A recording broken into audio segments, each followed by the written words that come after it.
Hello, everyone, and welcome to another Saturday stream. First of all, I want to welcome some people that maybe have not been on previous Saturday streams here at Elevate Equity. I want to welcome the LinkedIn folks as well, because we are just now starting to get going on LinkedIn. So you should be able to see this on Facebook, YouTube, and LinkedIn. And today is a very exciting topic. Today, we're talking about economies of scale and how important it is. Because there's a difference between economies of scale when you're investing in single family and you're investing in multifamily. And the first thing that I want to do is introduce what is economies of scale and why is it important in investing.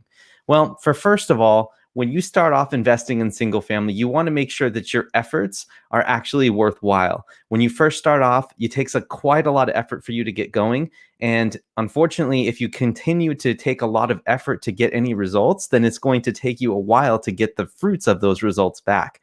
So a lot of business people, including people that invest in apartment buildings, really want to try to achieve economies of scale because of that network effect, right?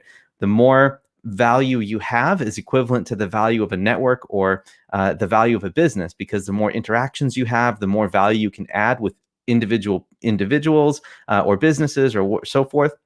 And the same thing with multifamily properties or with single family properties. The more units that you own with the easiest amount of effort is the better that it's going to be, as long as those units are good and good quality. So as I said before, in general, podcast hosts, businessmen, corporations, they all try to achieve economies of scale by taking advantage of some of the things that they do really well and making it easy to obtain that income or obtain the results for less effort per unit going forward, okay? So how does that translate directly into real estate? Well, in single family investing, one unit of acquisition whenever you're buying homes is independent of others. So when you take your first single family unit, right? That it takes a lot of effort to get one. There's one whole set of paperwork, there's one whole set of underwriting, there's one whole set of teams and everything that you got to do for just one individual house. And that one house most likely won't be generating a lot of income straight from the get-go, just because it's a single home. And that's okay. That's where we end up usually starting out. And that's how it organically begins and starts growing from there. Okay.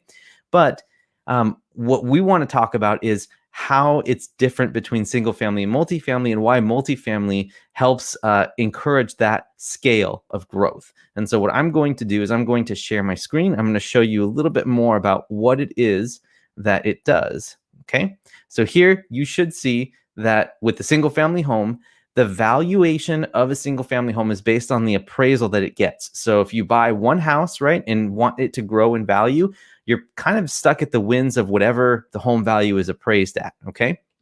But in multifamily, it's much different. I know it seems a little bit complicated here, but what I wanted to bring up is the fact that based on the net operating income of the entire building in a multifamily property divided by a fixed capitalization rate, which is a little bit complicated and we can talk about another day.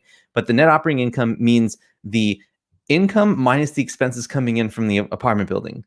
Now, there's income and expenses also in single family homes too. Like you have your rent, that's your income. And then you've got maybe taxes and property management and insurance and some of those things to pay. And that is your also net operating income of the home, because on a monthly basis, whatever comes in, that's going to be your takeaway, right? Minus all the debt and everything that comes after that.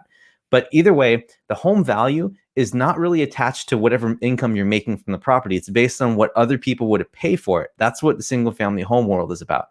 In multifamily, it's much different because they're meant to be as business vehicles. So net operating income coming in, which is the income minus the expenses of all the units, divided by a percentage rate, usually around 4 to 8% in general.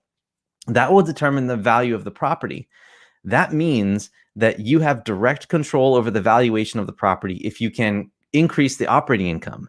So you have a lot of ways to do that. You can increase the rents or you can decrease the expenses, okay? And then that would be an easy way to increase the value of the property, okay?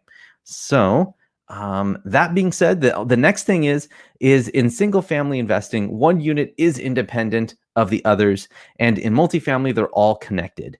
And so there's a lot of different scales that we can use to try to figure out like what types of economies of scale we're going to be achieving, okay? And the first is transactional scale. How quickly are you transacting? Here on single family homes, it's tedious. You have to go through a whole set of closing paperwork in order to do that. And then in multifamily homes, it's a little bit different because you can buy multiple units with one set of paperwork. Okay, so that's one thing. Let me go ahead and I want to stop sharing here so that you guys can see me again. And so the transactional scale, as I said, is how quickly you are transacting. And that's on a single family home, just one property at a time. And it takes a lot of effort and paperwork to get that small amount of income for every transaction or property that you buy. Okay.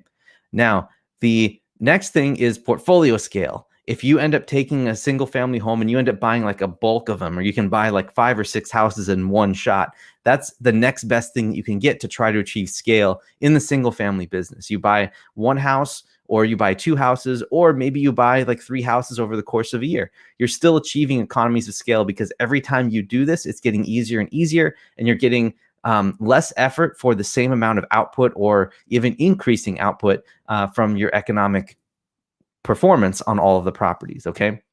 But in multifamily, what I was just talking to you about before is the valuation scale. As your net operating income increases from the one transaction that you've done, you've got the ability to go in there and increase the value of your property directly. The really cool thing about multifamily is that because the valuation of the property is based on the income, the NOI, or the income minus expenses, you can affect the income or you can affect the expenses. And in a multifamily property, you have one AC unit for maybe 4 or 5 different doors or places where families live, and you have one roof, and you have one lawn, and you have one property manager for all of those. So because you have a economy of scale, and you have one person or one specific equipment taking care of all of those units all at one time, you'll be able to operate it much cheaper. Okay. And that allows you to go ahead and reap more profits because you're still collecting the same amount of income from all the tenants. And so you'll be able to be a little bit more efficient when it comes to costs, which increases the valuation on the building. Okay. Some other things that multifamily is superior to single family in terms of scaling is valuations on, or for cost segregation. So cost segregation is a tax strategy that allows a engineer to go into the building, and you basically add up all the bricks and beams, and you can really find a way to accelerate the depreciation so that you can depreciate the property instead of 27 and a half years. You can depreciate a lot of the components of the property in a very quick time frame, in like anywhere between 5 to 12 years, depending on what the composition of the building is. And I think that's super important to have, because being able to do that will help offset some of the other income on your personal side. Granted, you don't have a W-2 job or you're a real estate professional. Those are things that you can do to help your tax situation. In addition to that, you have flexibility on vacancy, because when you have a multifamily property, if 1 or 2 people leave, then that's not the end of the world, right? Because if you have a single family home and that's the only one that you have, and they decide to up and leave, then you have no income coming in to pay the mortgage and to pay your expenses that you still may or may not have to pay. So with the multifamily, you have more flexibility, and you can also test the market too.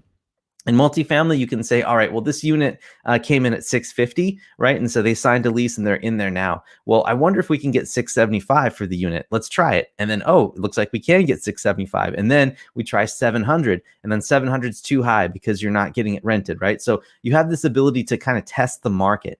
And you have pools. You can do all kinds of things that like would affect and help everyone in the property by doing it all at one time. And so that's why we love multifamily, for economies of scale. So last thing I want to talk about before wrapping this up real quick is, how do you achieve economies of scale yourself? I'm going to talk about a few things that you can do, but in general, the way that it works is, my personal route, or my personal opinion, is to start with the single family home, knowing that you're going to eventually get to a place where you want economies of scale. First, in a portfolio of homes or properties, you can go and ask for bundles or portfolios of individual properties to purchase, which is kind of a thing right now that we're in like kind of a hot market after COVID is kind of starting to dwindle down now. It's June of 2021. So a lot of people are looking to sell their bundles of houses that they have and maybe get into something else, or 1031 into a new set of properties, whatever it is. So You can look for bundles of houses, or you can start building them one at a time with a really great team and a good streamlined effort to pick up properties quickly. Okay. So that's one way to do it. And I do recommend doing that first, because when you first play with your own money a little bit that way, it's really easy to understand, and you kind of get thrown into it like really quickly, how to buy properties, what to look for, some red flags, things that you need to watch out for. So those are things that you can do on a really small scale first before you start picking up and expanding with that at scale. Okay. Because you want to expand and put your profits at scale. You don't want to put in and scale out your losses, right? So make sure you do something right from the beginning, and then expand that out once it starts working for you. Okay. And then the last thing that you can do is partner with other individuals. So you got to consider sometimes that a large slice of a really bad pie is not great, but a small slice of a lot of really small pies is fantastic. So for those of you who are out there working W-2 jobs and may not have the time and energy to go out there and start doing this yourself, and fully get engaged, you just know yourself that you're not going to be able to do that. Partnering with other individuals and doing syndications, or doing something where you're taking your money and your time, and you're using that to partner with other people's talents and abilities and connections to be able to make it happen with the same amount of cash and time, you'll be able to get way better results. So whether that is finding someone to joint venture with and just going in half and half, like someone's got the skills, you have the money, or vice versa, and you're looking to work with someone that way, that's one way to get economies of scale right away, is by finding someone to work with, or having someone to work with right from the beginning that's got the ability to invest in some of these properties straight from the beginning. Okay.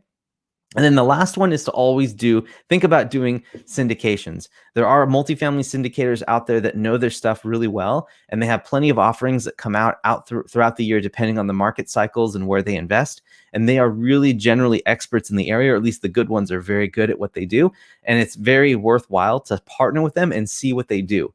At least, even if it's something you're like, well, I don't know if I want to partner with them for long term, you can, but it's always recommended to see what they do, learn how they operate, and see if you can do it yourself better, or if maybe there's another operator you can work with, or maybe you just want to continue working with them as well. So hopefully that was useful. I wanted to take this opportunity to talk about economies of scale because it's so important, and it's what everyone is trying to do in the real estate space and the business space. And it rightly so, because it's very important for us all to learn how to do this so that we can grow and further ourselves with less and less effort, or at least with a moderate amount of effort going forward, and it doesn't increase as we get more results. Okay, so that's really, really important. So thank you so much for listening. And wherever you're listening to this, please engage with me. I want some feedback as to how I'm doing, whether or not this is useful to you or not, or whether it was enjoyable or I'm completely off topic. I would love to hear from you. And also, please go to elevateequity.org and engage with us there. We have podcasts, our book, we have blogs, we have all kinds of stuff to help get you started and get yourself out of your W-2 and eventually build your passive income so that you can live the life that you've always wanted. All right. And with that being said, you guys, I'm going to go ahead and sign off and let you have the rest of your weekend. Great talking with you. Hope you guys learned a lot, and we will see you next time. Take care.